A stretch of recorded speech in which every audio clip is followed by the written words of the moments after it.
Welcome back, Morning Sun Homestead. Today we're going to be doing quite a few different things, but the first thing that we're going to do is Brussels sprouts. So this is a Brussels sprout plant. We've grown quite a few of them, as you can see. To begin to remove the Brussels sprouts, we have to take the limbs off. Some are okay, but and then you just kind of flick them off with your finger. You have to push and pull at the same time.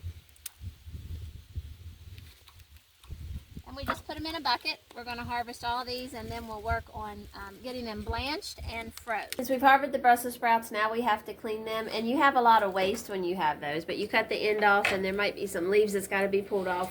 As you can see, there's a lot of waste. We're not going to get a whole lot of Brussels sprouts, but we'll have a small harvest. Once the Brussels sprouts have been completely cleaned, you put them in a pan with water and we're going to boil them. Once they start boiling, they'll boil for about 3 minutes. You can do different sizes at different times, but I just throw them all in one pot.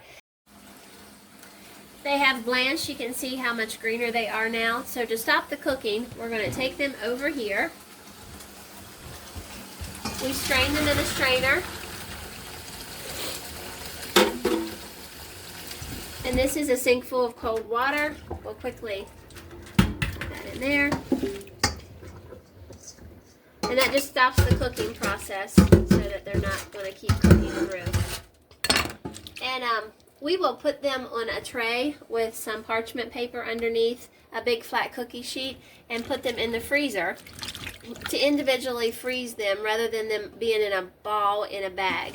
So it just makes it more convenient for when we dump them and are able to eat them. We don't have to worry about a big lumpy mess that we're trying to get apart and we end up tearing them apart.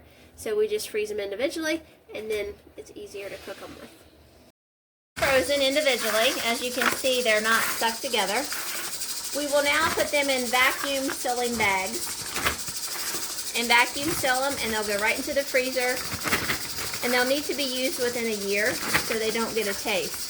But one thing I did want to tell you was I reuse my vacuum bags as long as meat has not been in them. If it's been meat, I usually discard them.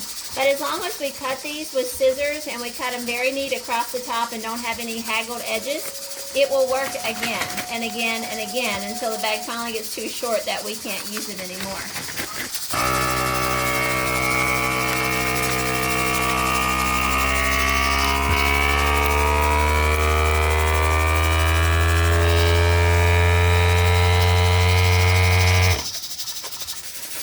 As I said before, our harvest this year for Brussels sprouts was very low. We did get 6 bags, so that is 6 meals that we didn't have before. Thank you for watching this video. Leave a comment, hit the like button, and subscribe to our channel as we're trying to get it to grow. Have a great day.